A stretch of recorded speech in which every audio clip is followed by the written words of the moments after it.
봉준호 감독의 기생충은 중국인들 사이에서도 큰 반향을 일으켰습니다.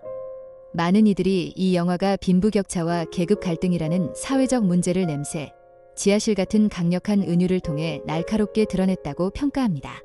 뛰어난 연출과 배우들의 연기, 치밀한 각본에 찬사를 보내면서도 일부는 은유가 다소 직설적이라는 의견이나 영화 속 부자의 묘사에 대한 이견을 제시하기도 했습니다. 하지만 대체로 봉준호 감독을 장르를 아우르는 거장이라 칭하며 한국 영화의 시청각 기술 발전에 감탄하는 평이 많았습니다.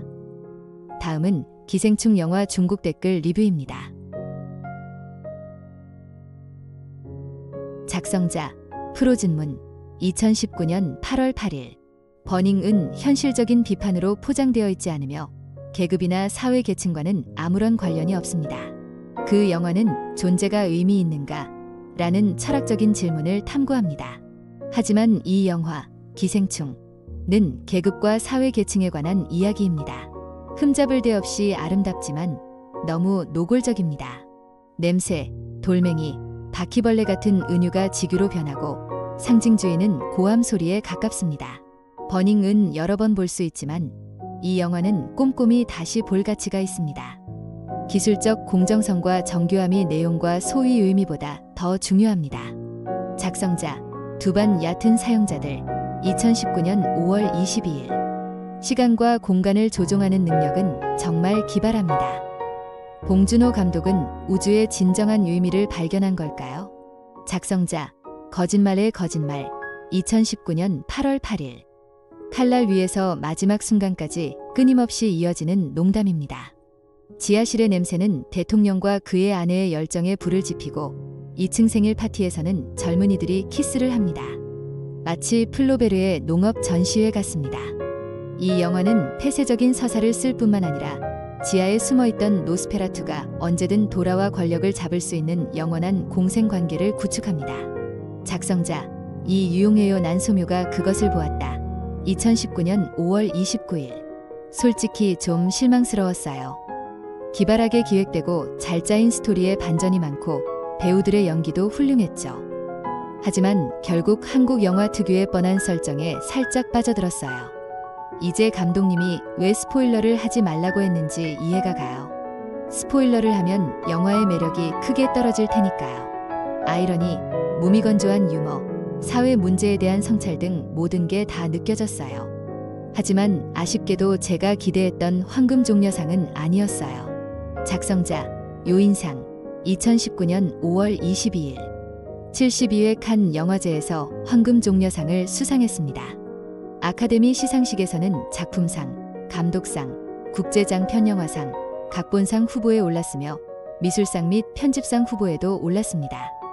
스릴러로 치부하기 쉬운 이야기를 유쾌한 코미디로 탈바꿈시키는 동시에 사회 문제를 날카롭게 드러낸 봉준호 감독의 뛰어난 신작 기생충은 각본상이나 감독상을 받을 만한 작품입니다. 여러 반전을 담은 치밀하게 구성된 사회적 우화는 계급 분열 문제를 깊이 있게 파고듭니다. 버닝과 유사점을 분명히 드러내는 동시에 어느 날 쇼핑객의 이미지와도 유사합니다. 영화의 스포일러 없이 감독의 기법을 분석해 보겠습니다. 아마도 가장 칭찬할 만한 부분은 광범위한 구조적 매칭 편집일 것입니다. 강렬한 대비를 만들어내는 동시에 반전을 위한 토대를 마련하고 서스펜스를 조성합니다. 아마도 이 영화의 가장 가슴 아픈 줄거리는 향에 대한 강조일 것입니다. 하층 계급의 향은 서로 비슷하고 감출 수 없으며 결국 넘을 수 없는 분열을 만들어냅니다. 영화 자체는 훌륭하지만 우연과 예상치 못한 사건에 지나치게 의존하는 면이 있어 약간 단점이 될 수 있습니다. 작성자 내자맨 2019년 8월 7일 애니메이션 버전은 가난한 사람들을 바퀴벌레로 바꿔서 다시 만들 수도 있는데 그렇게 해도 어색하지 않을 겁니다. 현실 세계에서 가난한 사람들은 실제로 의인화된 바퀴벌레로 어떤 상황에서도 살아남고 살짝 건드리기만 해도 죽습니다. 작성자 큰 깃발 호랑이 가죽 2019년 6월 22일 부자 이미지는 너무 단순해요. 부자는 멍청한 걸까요? 작성자 슈농 2019년 5월 22일 이 영화의 폭발적인 인기는 100편의 예술 영화를 봐도 인간의 본성은 여전히 상업 영화를 선호한다는 것을 증명할 뿐입니다. 작성자 시청액사어 2019년 6월 10일. 버닝처럼 이 영화는 빈부격차와 갈등을 묘사하며 하층민의 절망과 무력감을 드러냅니다. 그러나 오 버닝과는 달리 이 영화 속 부잣집은 아무런 잘못도 저지르지 않았습니다. 아버지 기택의 채취에 대한 불평조차 이해할 만하고 아내와 자식들을 우선시하며 결정적인 순간에 현장을 떠나는 것도 이해할 만합니다. 하지만 영화의 몇몇 줄거리는 허술하고 자기적으로 느껴집니다. 예를 들어 왜 그들은 빚을 피하기 위해 몇 년씩이나 어둡고 지하실에서 기꺼이 살아야 했을까요? 전직 가정부는 합법적인 직업을 가지고 있었고 아마도 상당한 수입을 올렸을 것입니다. 빚을 갚기 위해 함께 일하는 것이 이렇게 반쯤 죽은 채로 사는 것보다 나았을 것입니다. 아무리 눈치 빠른 주인공의 가족이라도 전직 가정부에게 문을 열어줌으로써 발각될 위험을 감수해야 했을까요? 다른 날 다시 오라고 말하는 것이 합리적이지 않을까요? 게다가 폭우로 주인공의 집은 물에 잠겼습니다.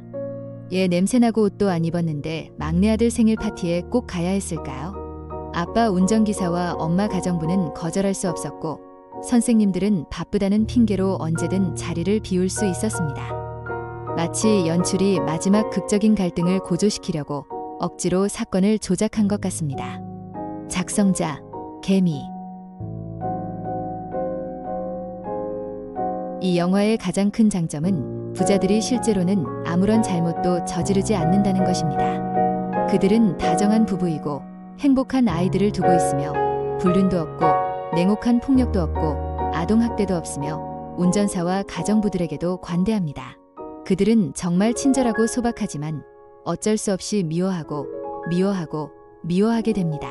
작성자 피터캣 2019년 5월 22일. 봉준호 감독은 우리 시대의 모든 장르를 아우르는 거장입니다. 작성자 닉네임 위반 2019년 5월 26일. 최우수 예국어 영화상 오스카 못 받으면 키보드를 먹을 거야. 작성자 난 박찬욱 감독과 이창동 감독의 영향을 받은 듯 봉준호 감독은 넷플릭스의 창작 철학에 분명히 영향을 받았습니다. 그는 상업적인 수사를 통해 사회적 고통을 표현하는 멜로드라마의 힘을 유쾌하게 보여줍니다. 이 영화는 한국의 사회 계급 문제, 버닝과 같은 주제로 사회 계급 문제의 심각성을 강조합니다. 기발하고 작은 인물을 소재로 한 이야기의 높은 극적 긴장감과 서스펜스를 더해 탐구합니다. 정치적 맥락에 대한 수많은 언급은 미화 역할을 하고 수많은 대사는 귀에 잘 들어오는 대사로 활용될 수 있습니다. 하지만 이 영화는 훌륭하지만 결국 너무 노골적입니다. 두 번 다시 볼 생각은 없습니다. 너무 지루하거든요.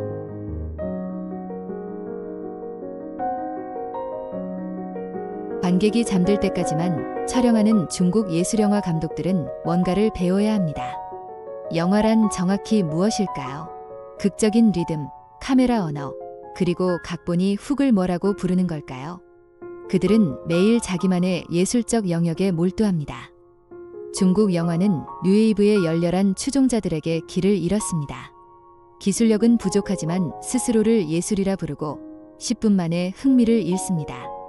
관객을 사로잡지 못한다면 촬영의 의미가 무엇일까요?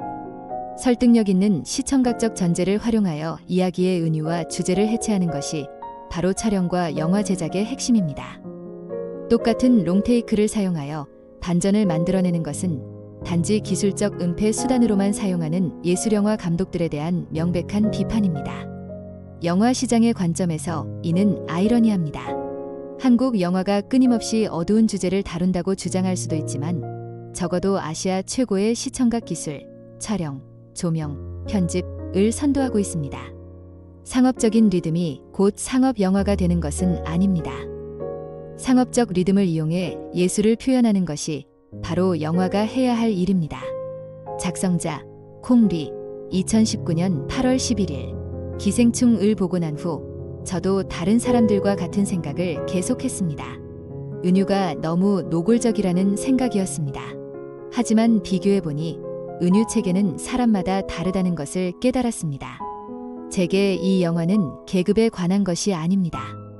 바로 대한민국 그 자체에 관한 것입니다. 처음부터 끝까지 박 대통령의 가족은 두 단어로 표현됩니다. 바로 미국인입니다. 아들의 인도인에 대한 열정, 딸의 외국어 선생님, 아내의 가끔씩 하는 영어 발언, 그리고 대통령 회사에서 받은 미국상, 이 가족은 무엇을 상징할까요? 잊지 마세요. 그들이 이곳으로 이사했습니다. 이사하기 전 한 가족이 북쪽으로부터 자신들을 보호하기 위해 지하실을 지었는데, 이는 당시 시대상을 거의 확실하게 보여줍니다. 이는 한국 역사와도 일맥상통합니다. 또 다른 세부 사항을 살펴보겠습니다. 여동생이 미국에서 유학한 척하며 구직 활동을 하러 갔을 때 독도는 우리 땅이라는 노래를 흥얼거렸습니다.